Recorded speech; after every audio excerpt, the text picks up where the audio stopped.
This is Gerard Capuchin. Our humble narrator Phil Dawson is quite busy and can't be here tonight. But I am excited to welcome you back into another journey of our escapades. How about that? That's pretty good. Our escapades. As many of you know, I am the captain of the Weatherlight. Well, not right now, but you know what I mean. What do you mean, Sissay? Please. What do you mean? Karn, not now. Anyway, I was formerly the Master at Arms in the Banalish Army. Arms as in armaments, as in weapons, as in I'm highly trained in all forms of weapons, and I have the ability to teach those how to use and be deadly with those weapons. But as I always said, the most deadliest weapon is the brain. The brain is an instrument of destruction. Any brain? What? What did you say? Any brain, like bugs got brains. No, not like bug brains. A man's brain. A man's mind. Excuse me? No. Sissay, no. A man or woman's, a human mind. Okay? A human mind is a weapon. What about goblins? I'm not human. I'm not a weapon. Okay, you all are just chiming in, feeling the need to chime in right now, huh? What I am saying. Yes. What are you saying? What I am saying. Do you even have a brain? That's what this is? I'll just ask if I have a brain? That's rude. Squee, don't. I'm just saying it's pretty rude. You probably think I got brain? I'm not talking about like a physical brain. Yes, you are. You just asked if Karn had a brain. Okay, we're done. Enjoy the episode.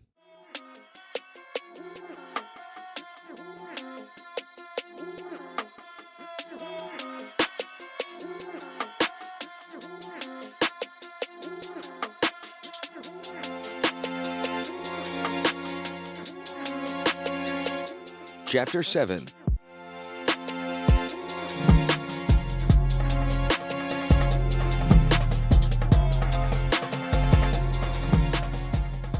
Orim!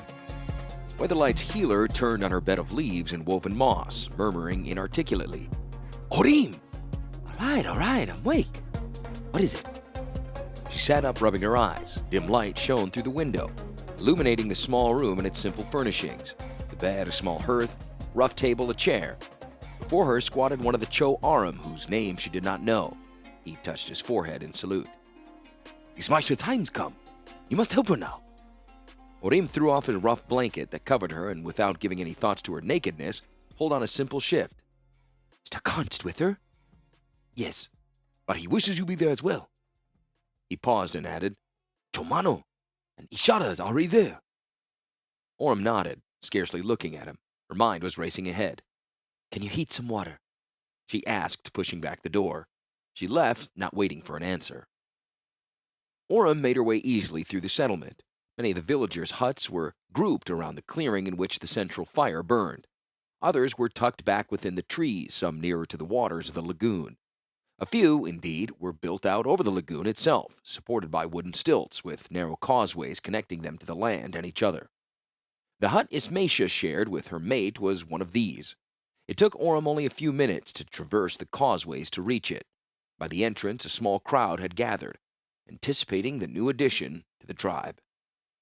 Ishada was among them, eager to help but uncertain what to do. Don't fear, everyone, Ishada said. Orim is here. She'll know what to do. As Orim pushed her way through, she smiled nervously at her friend. The tribesman respectfully gave way.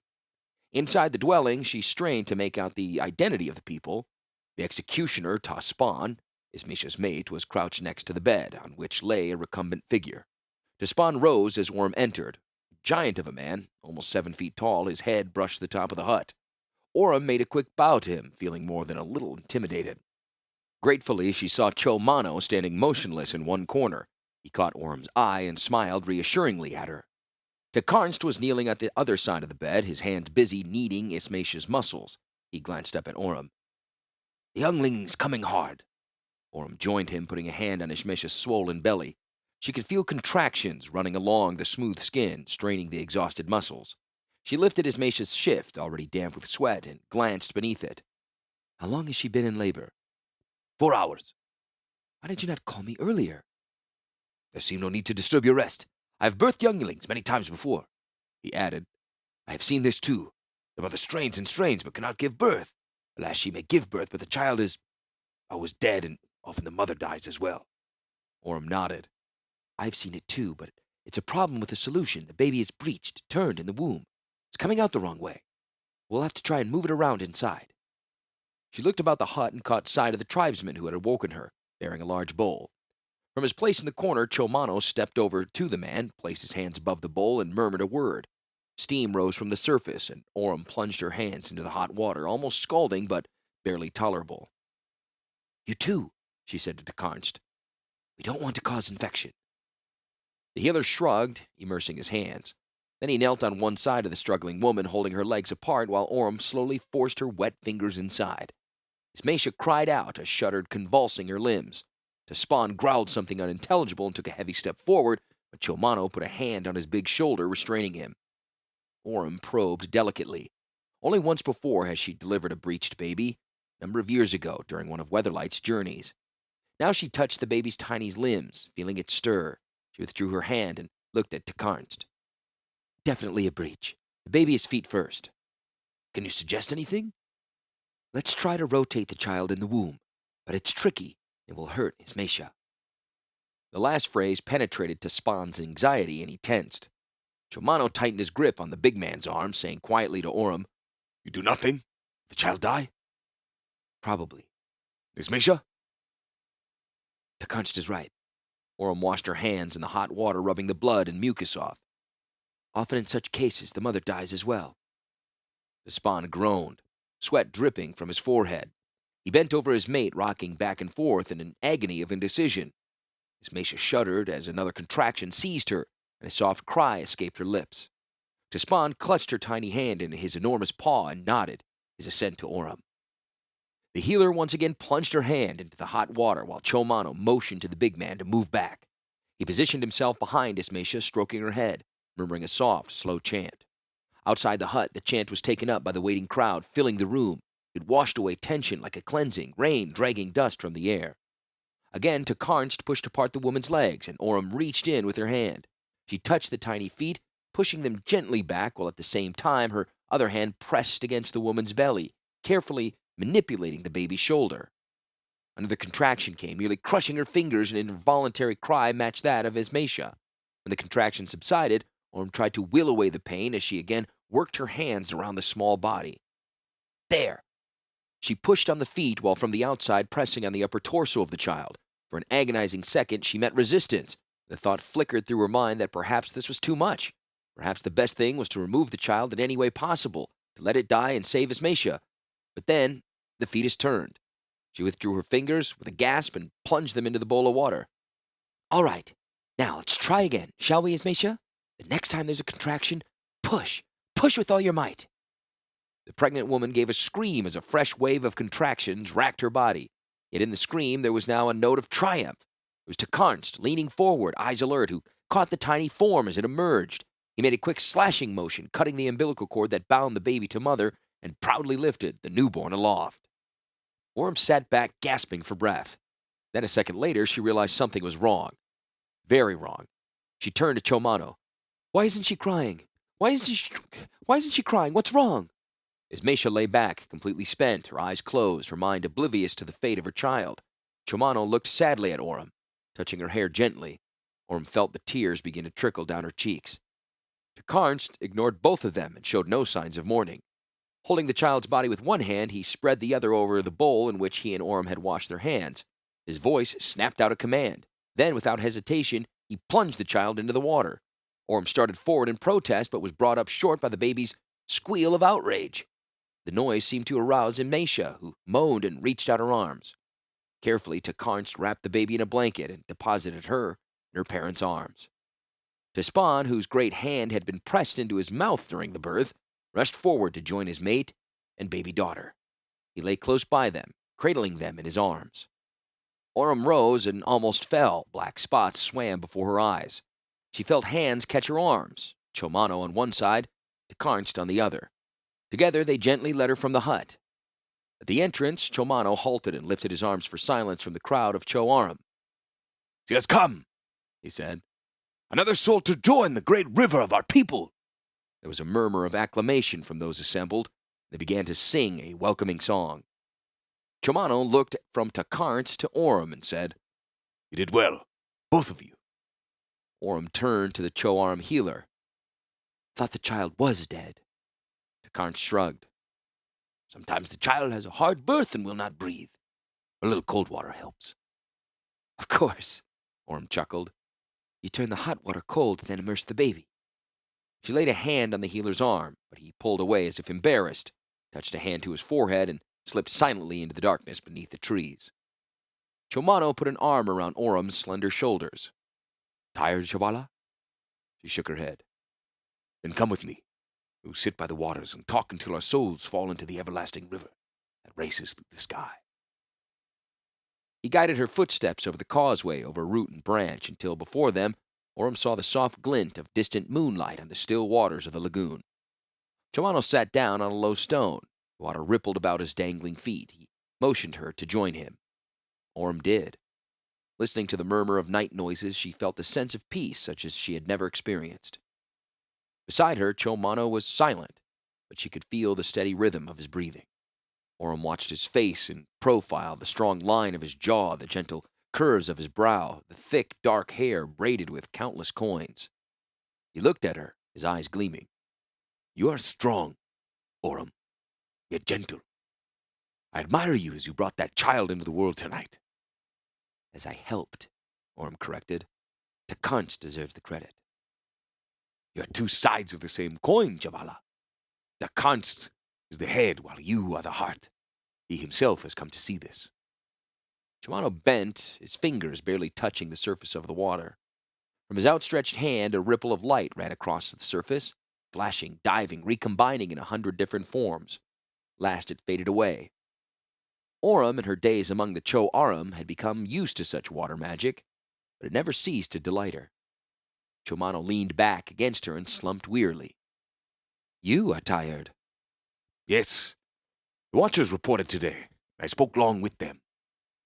Who are the Watchers? Those who watch from the eaves of the wood.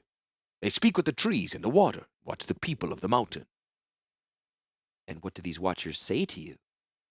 Chomano flicked another light pattern across the water. They say there have been dust clouds on the horizon.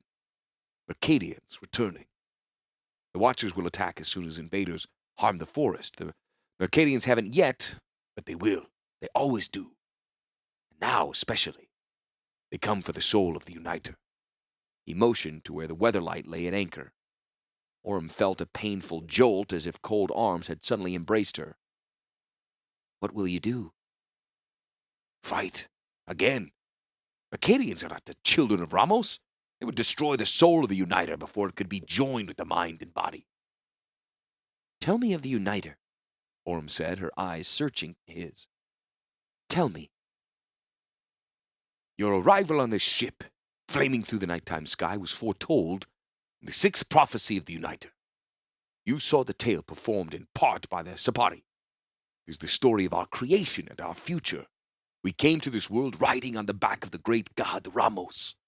This great god carry us in Argosy, like the ship here. But the Mercadians flung it from the sky. It fell in three parts, soul, mind, and body, and so created Cho-Aram, Saprazan, and Rishadan. The sixth prophecy tells that the soul of Ramos will return again, blazing in the sky. Should his soul be reunited with his mind and body, he would live again and unite the people. Now, we Cho-Aram have the soul of Ramos. The Saprazans have his mind, called by them the Matrix. And in the ghoul-haunted deepwood lie the bones of Ramos. Unite these all, and the folk who possess them, and we shall drive off the evil of the land forever. Chomano rose abruptly and pulled her to her feet. Come, I wish to show you something. He found one of the small canoes the Cho-Aram kept alongside the lagoon and boarded it.